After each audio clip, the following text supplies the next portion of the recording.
తాకట్లో ఉన్న మీ బంగారాన్ని విడిపించి ఆ రోజు ఆన్లైన్ రేటుకి కొంటాం. Sharma gold company. Welcome to Suman TV. సాధారణంగా నా వెనకాల మీరు ఫోటో చూడగానే మళ్ళీ వచ్చిందిరా జ్యోతి మల్హోత్రా గురించి చెప్తారు తిరుమల రెడ్డి అనుకోవచ్చు. కానీ జ్యోతి మల్హోత్రా గురించి ఇన్వెస్టిగేషన్లో రోజుకు ఒక కొత్త పాయింట్ బయటకు వస్తుంది. పోలీసులు ఆమె మాట్లాడుతున్న తీరు చూసి అవాకైపోతున్నారు హర్యానా పోలీసులు. ఎన్ఐఏ ఇంటెలిజెన్స్ అంతా ఇప్పుడు ఆమె ఏదైతే హర్యానాలో పోలీస్ స్టేషన్లో ఉందో పోలీస్ స్టేషన్ చుట్టూ తిరుగుతోంది. ఎందుకంటే జ్యోతి మల్హోత్రా చెబుతున్న మాటలు అంత భయాన్ని కలిగిస్తున్నాయి. ముఖ్యంగా ఈ దేశానికి ఇట్లాంటి ద్రోహులు ఉన్నారా, ఈ దేశంలో పుట్టారా అటువంటి ద్రోహులు అనే భావన కలుగుతోంది. ఆమె నుంచి ఇవాళ అందుతున్న మొదటి సమాచారం ఏందో తెలుసా? జ్యోతి మల్హోత్రాని ఐఎస్ఐ చాలా డైరెక్ట్గా రిక్రూట్ చేసుకుంది. జ్యోతి మల్హోత్రా కూడా ఆమె హిందువుగా పుట్టినప్పటికీ, ఆమె జ్యోతి మల్హోత్రా అయినప్పటికీ జ్యోతి మల్హోత్రా కూడా ఒక ఉగ్రవాదే అని కన్ఫర్మ్గా తెలుస్తోంది. ఎందుకంటే జ్యోతి మల్హోత్రా ఏం చేసేదంటే తెలుసా, రోజు అఠారీ వాఘా బార్డర్ ఉంటుంది కదా, మన అఫీషియల్ ఎంట్రీ కదా భారత్ పాకిస్తాన్కి. వాఘా బార్డర్ దగ్గర ఉండి ఎవరైనా డిప్లొమాట్స్ ఏదైనా ప్రోటోకాల్ కావచ్చు, సాధారణంగా ఏజెంట్స్ రా ఏజెంట్స్ కానీ వాళ్ళు కానీ దేశ సరిహద్దులను దాటి ఏం చేస్తారంటే పాకిస్తాన్లోకి వెళ్ళి నిఘా వ్యవస్థని బలోపేతం చేయడం, అక్కడ జరుగుతున్న ఇదంతా మన సినిమాలో చూస్తున్నాక నిజంగా జరుగుతుంటుంది. అయితే ఇటువంటి ఏజెంట్స్ పాకిస్తాన్లోకి ఎవరెవరు ఎంటర్ అవుతున్నారో ఆ డీటెయిల్స్ పంపించమని ఐఎస్ఐ జ్యోతి మల్హోత్రాకి అతిపెద్ద అసైన్మెంట్ ఇచ్చింది. అందుకనే ఆమె అంత ధనవంతురాలుగా మారిపోయింది. అందుకనే ఇన్ని దేశాలు తిరగగలిగింది, అన్ని పైసలు ఖర్చు పెట్టుకోగలిగింది, అంత లగ్జరీ లైఫ్. 7 పోయినా 5 స్టార్ 7 స్టార్ హోటల్లో ఉంది ఆమె. ఒక్కసారి ఆమె ఎక్స్పెన్సెస్ హిస్టరీ తీస్తే పోలీసులు షాక్ అయిపోయారనమాట. ఆ అకౌంట్లో పైసలేంది, ఆమె ఖర్చు పెట్టిన పైసలేంది, ఆమెకి ఎక్కడికి వెళ్ళి వస్తున్నాయి పైసలు అని చెప్పేసి. సో ఐఎస్ఐ ఈ డబ్బులు ఇస్తూ వచ్చింది ఆమెకి. ఐఎస్ఐ ఏం చేసింది, ఎవరైతే అఠారీ వాఘా బార్డర్ ఉందో ఆ బార్డర్ నుంచి బార్డర్కి ముందు వరకు మన ఏజెంట్స్ అయినా కొంత ప్రోటోకాల్తో వస్తారు కదా, ఎవరెవరు ప్రోటోకాల్తో వస్తున్నారో వాళ్ళ డీటెయిల్స్ నాకు ఇవ్వండి అని అప్పచెప్పింది. ఆ చార్ట్ వివరాలు కూడా ఇప్పుడు సోషల్ మీడియాలోకి వచ్చాయి, పోలీసులు రిలీజ్ చేశారు బయటికి, హర్యానా పోలీసులు. ఆ చార్ట్ వివరాలు చూస్తే మీకు అర్థమవుతాయి. ఇదొకటే కాదు, జ్యోతి మల్హోత్రాకి ఐఎస్ఐ ఇచ్చిన రెండో అసైన్మెంట్ ఏంటంటే భారతదేశంలో ప్రముఖ ఆలయాల్ని ఆమె సందర్శించాలి. ఆలయాల్ని సందర్శించి ఆ ఆలయాల్లోకి సంబంధించిన 360 డిగ్రీస్ వీడియోస్ రికార్డ్ చేయాలి, వాటి సమాచారాన్ని తెలుసుకోవాలి, అక్కడ సెక్యూరిటీ వ్యవస్థల గురించి తెలుసుకోవాలి.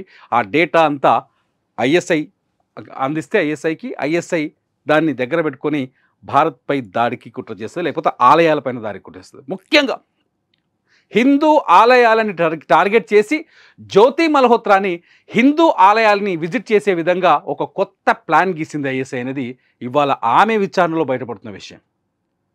ఎంత ప్రమాదకరం చూడండి. మూడో టాస్క్ ఏంటంటే జ్యోతి మల్హోత్రాకి తనలాగా ఎవరైతే యూట్యూబర్స్ ఉంటారో, ట్రావెలర్స్ ఉంటారో, ట్రావెలింగ్ వీడియోలు చేసే యూట్యూబర్స్ ఉంటారో వాళ్ళని వెతికి పట్టుకొని వాళ్ళని ఈ ముసుగులోకి లాగడం. అంటే ఐఎస్ఐకి పరిచయం చేసి వాళ్ళకి డబ్బులు ఇప్పించి వాళ్ళ ద్వారా డబ్బులు ఇచ్చి రిక్రూట్ చేయటం, అంటే ఇంకొక గూఢాచారిని రిక్రూట్ చేయటం జ్యోతి మల్హోత్రాకి ఇచ్చిన మూడో అసైన్మెంట్. అంటే ఫస్ట్ అటారీ బార్డర్ నుంచి ఎవడెవడు వస్తున్నాడో ఏజెంట్స్ గుర్తించడం, రెండోది వచ్చేసి టెంపుల్స్, ఇండియాలో ఉన్న హిందూ టెంపుల్స్ని, ప్రముఖమైన హిందూ టెంపుల్స్ని ఐడెంటిఫై చేయడం, మూడోది వచ్చేసి యూట్యూబర్స్ కానీ లేకపోతే ఇన్ఫ్లుయెన్సర్స్ కానీ వీళ్ళని రిక్రూట్ చేయటం ఐఎస్ఐకి. పాకిస్తాన్ నేరుగా యుద్ధం చేయదు, అదే జరుగుతుందిరా. పాకిస్తాన్ దొంగ యుద్ధమే చేస్తుంది, అదే చేస్తుంది. ఏం చేసింది నిజంగా ఇప్పటికూ ఎన్ఐఏ కానీ లేకపోతే మన ఇంటెలిజెన్స్ కానీ చాలా స్పష్టంగా చెప్తుంది.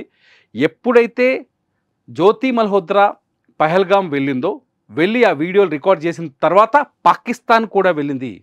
పహల్గాం వీడియోస్ రికార్డ్ చేసిన తర్వాత పాకిస్తాన్కి వెళ్ళింది, అక్కడ ఐఎస్ఐ వాళ్ళతో మాట్లాడింది అధికారికంగా. అంతేకాదు ఐఎస్ఐ ఏజెంట్స్తో ఆమె టచ్లో ఉన్న వాట్సాప్ చాట్ డీటెయిల్స్ కూడా బయటకు వచ్చేసాయి. అంటే జ్యోతి మల్హోత్రా ఎంత ప్రమాదకరంగా మారిందో చూడండి. నేను అనుకున్న ఒక స్టోరీలో నేను చెప్పాను, జ్యోతి మల్హోత్రా ఎవరైతే ఈమె టెర్రరిస్టులకు సపోర్ట్ చేసింది, గూఢచర్యం చేసిందో వెళ్ళిపోయిందో, ఇక దేశంలో ఉన్న మిగతా ఇన్ఫ్లుయెన్సర్లు అందరినీ ఇవాళ విచారించాల్సిన పరిస్థితి ఏర్పడుతుంది.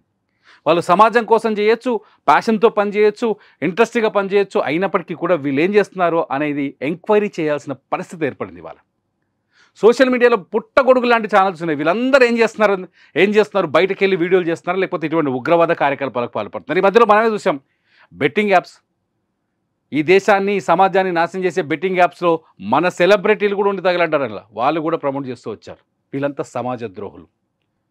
జ్యోతి మల్హోత్రా లాంటి వాళ్ళ చేతిలో. అచ్చా, మీకు చెప్పారా మర్చిపోయిన, జ్యోతి మల్హోత్రా ఈ నేపథ్యంలోనే ఒడిశాలోని పూరికి టూర్ వేసింది. అక్కడ ప్రియాంక సేనాపతి అని చెప్పేసి ఒక యూట్యూబర్ని కలుసుకుంది. ఆమెకి 14,500 మంది సబ్స్క్రైబర్స్ ఉన్నారు.